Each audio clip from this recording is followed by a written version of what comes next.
दोस्तों आदाब नमस्कार, स्वागत है आप सभी का सलमानी न्यूज पर। रामपुर विधानसभा में मैं हूं और 2022 के विधानसभा चुनाव को लेकर अब ज्यादा सरगर्मियां बढ़ रही हैं। लगातार ग्रामीण क्षेत्रों में चुनाव को लेकर अब सियासत का पारा चढ़ता जा रहा है और सभी राजनीतिक दल अपनी अपनी जीत का दावा ठोक रहे हैं। रामपुर मनियारान विधानसभा के बलियाखेड़ी ब्लॉक के अंदर में खड़ा हुआ हूँ। कुछ लोग यहाँ मेरे साथ जुड़े हैं, एक बार दिखाइए सबको।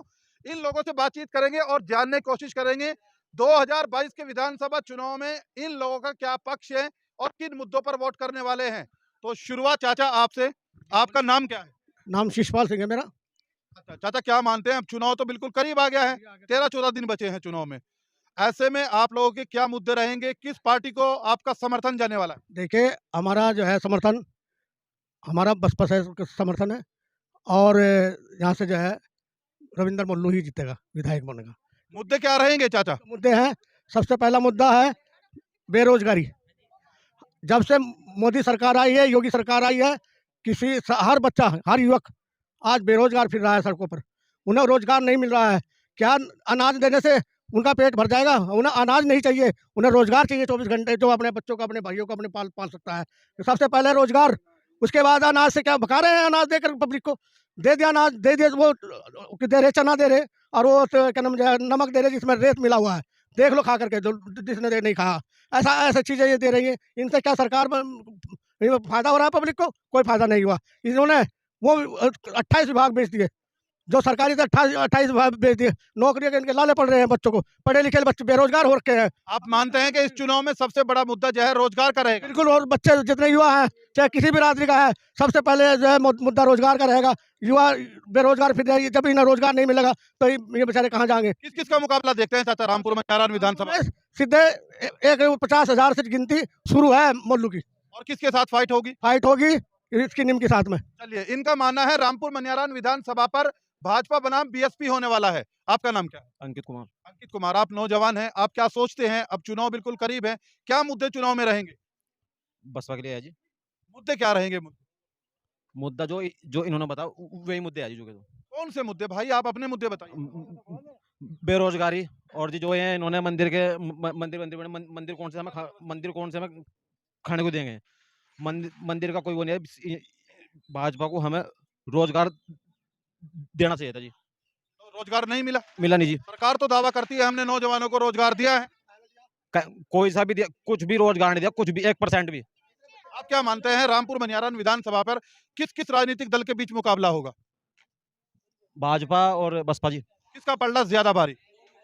मोल्लू का जी। चलिए, इनका मानना है रविंद्र मोल्लू जो बसपा से हैं उनका पलड़ा ज्यादा भारी है। आप थोड़ा सा ऐसे ये बताइए, क्या नाम है आप? राजेंद्र कुमार सैनी मेरा नाम है। अच्छा, रविंद्र कुमार सैनी जी। कुमार सैनी। राजेंद्र, राजेंद्र भाई अब क्या मानते हैं, चुनाव बिल्कुल करीब है, रामपुर मनियारान विधानसभा के मुद्दे क्या रहेंगे और किसका पलड़ा ज्यादा भारी? नहीं, मुद्दा तो वो मालिक को पता है जी सारा। हम तो भाजपा को वोट देने हैं और भाजपा राज से हमें कोई दिक्कत नहीं है बिल्कुल भी।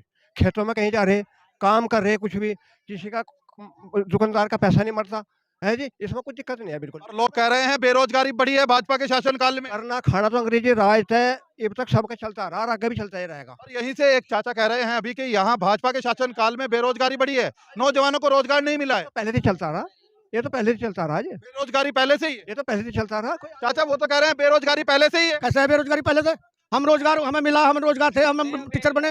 69,000 की भर्ती कितनी बार कर ली इन्होंने? जो एक बार भी उनके पैसे इकट्ठे कराए और कई अरबों खा गए, फिर उसे कैंसिल करवा दें। तो ये कहाँ कहाँ कौन रोजगार दिया? जी जी बताइए। उनका उनका जो है पेपर करवाना, कहते हैं वो तो हो गया, फलाना हो गया, कई बार लीक हो गया। वो कह रहे हैं कि भाजपा के शासनकाल में नौजवानों को तो रोजगार मिला ही नहीं, जो नौकरियां थी वो पेपर हुए लेकिन रिजल्ट नहीं आया। वो पहले भी इसमें समाजवादी राज में ऐसे हुआ, समाजवादी राज में पहले ऐसे हुआ। चलिए खैर, ये बहस खत्म नहीं होगी, ये बहस अगर शुरू हो गई है तो ये चलती रहेगी। एक मिनट, आपका नाम क्या है? मेरा नाम जसवीर सिंह है। आप क्या मानते हैं रामपुर मनियारान विधानसभा के क्या मुद्दे हैं और किसका पलड़ा ज्यादा भारी? देखिए सबसे बड़ा जो मुद्दा है, ये लोग जो आरक्षण के साथ छेड़छाड़ कर रहे हैं। जब संविधान में कोई चीज़ आरक्षण के नाम की दी गई है तो उसके साथ फिर ये सरकार छेड़छाड़ क्यों कर रही है? अभी 69,000 की शिक्षक भर्ती में इन्होंने, अब देखो 50% सीटें जो हैं वो जनरल की होती हैं, जनरल कास्ट की नहीं होती, वो केवल जनरल है, उसमें कोई भी जा सकता है। इन्होंने वो सीटें जनरल कास्ट के लिए बना दी, आप कह रहे हैं उसके साथ छेड़खानी की गई है। छेड़खानी की गई है। अभी बच्चों ने आंदोलन किया और जो राष्ट्रीय पिछड़ा वर्ग आयोग है उसने भी अपनी रिपोर्ट दी और ये माना कि इन्होंने आरक्षण के साथ छेड़छाड़ की है। तो उसको लागू करने के लिए इन्होंने 69,000 की शिक्षक भर्ती में 8,000 फिर पद अब दोबारा से फिर नए निकाल दिए, जबकि कोर्ट ने उसको मना कर दिया। जब वो ये सही थे तो फिर कोर्ट ने उसको मना क्यों कर दिया? कोर्ट ने कहा कि आप एक पद पर 2 भर्ती कैसे कर सकते हैं? तो ये आरक्षण के साथ जो छेड़छाड़ हो रहा है, ये बाबा साहब अम्बेडकर जी ने जो आरक्षण की जो व्यवस्था की थी, तो ये उसको ये रोकने वाले को जो चीज़ संविधान में है, जो संविधान में दी गई है, तो उसको कोई ये काटने का काम क्यों कर रही है? ये अधिकार इन लोगों को किसने दिया है? आप क्या मानते हैं इस चुनाव में ये एक बड़ा मुद्दा रहने वाला है? ये सबसे बड़ा मुद्दा है और ये इसी से रोजगार जुड़ा हुआ है। जो रोजगार के अवसर ओबीसी और एससी कास्ट के लोगों के लिए दिए गए हैं संविधान में, बाबा साहब अम्बेडकर के संविधान में दिए गए हैं, तो ये उनको काटने का काम क्यों कर रहे हैं?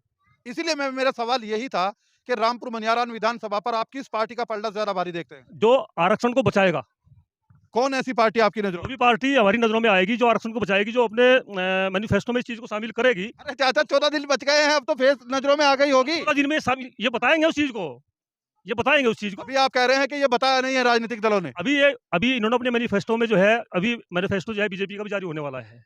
हम देखते हैं उनके मैनिफेस्टो में ये चीज़ आती है या नहीं आती। आप कह रहे हैं सीधा सीधा जो भी राजनीतिक दल हैं अपना मैनिफेस्टो जो जारी करेंगे, हाँ, हाँ। आपकी नजरें उन पर टिकी हुई है। उन पर टिकी हुई है। अब चलिए देखिए, अब ग्रामीण क्षेत्रों में है ना मजे की बात, लोग हर चीज को समझते हैं, जरा जरा से मुद्दे पर अपनी नजर रखते हैं।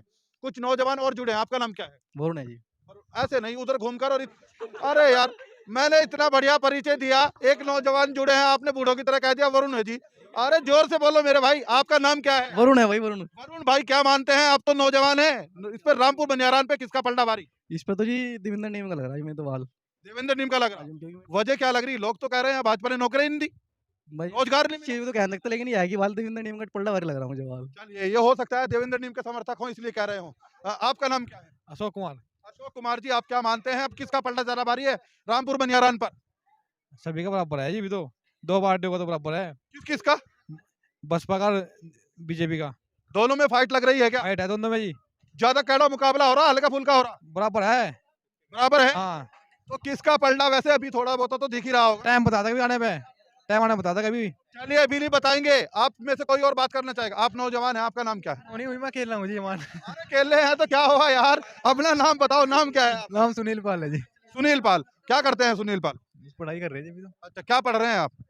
पोस्ट ग्रेजुएशन कर रहा है, एमएससी कर रहा है। अच्छा, तो ग्रेजुएशन कंप्लीट होने के बाद क्या है, सरकारी नौकरी में कोई ट्राई करने का है या फिर आईपीएस या आईएएस की तैयारी करने का, क्या कुछ सोचा है? पीजीटी के लिए सोच रखा था जी। अच्छा, चलिए कॉन्ग्रेचुलेशन, और हम आई होप के उम्मीद करते हैं जो आप सोच रहे हैं ईश्वर आपकी वो मनोकामना पूरी करे।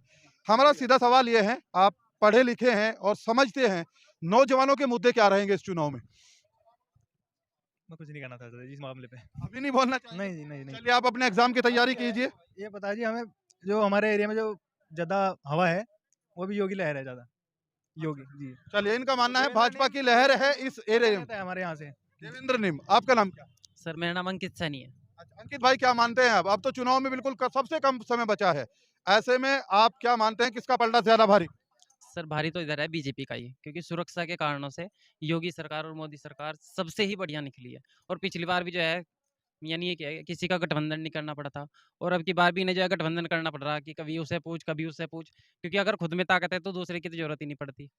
और इन्होंने पहले कांग्रेस के साथ किया था, अब की बार जो है जयंत चौधरी के साथ किया, अगली बार किसी और को देखेंगे। भाई जिसमें खुद में दम है, खुद में क्वालिटी है, उसे दूसरे को पूछने की जरूरत नहीं आप पड़ती। नहीं मानते गठबंधन होने से उनकी पावर और बढ़ गई है? घट गई है और, घट गई है? क्योंकि जो क्या कर रहे हैं, जो अपने आदमी थे जिन्होंने मेहनत करी उन्हें तो टिकट नहीं दे रहे, और जो दूसरी तरफ से कूद गया उसे खुद टिकट दे रहे। तो जो अपने आदमी है वे उससे कट गए, वो दूसरी तरफ चले। चलिए, ये बताइए रामपुर मनियारान में किस किस के बीच मुकाबला आपको लगता है?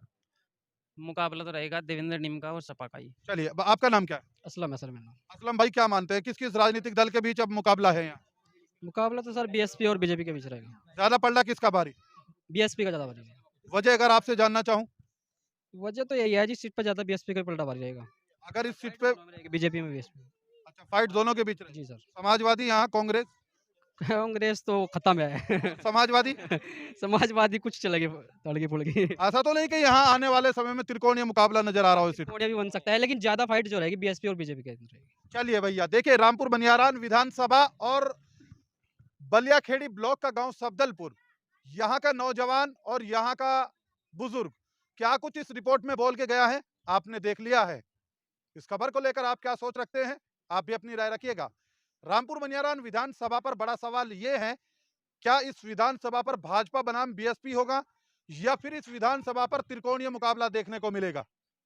इन दोनों सवालों पर आप अपनी राय रखिएगा। इस खबर के लिए इतना ही। अपने सहयोगी कलीम अहमद के साथ अर्शिद सलमानी, सलमानी न्यूज, रामपुर मनियारान विधानसभा।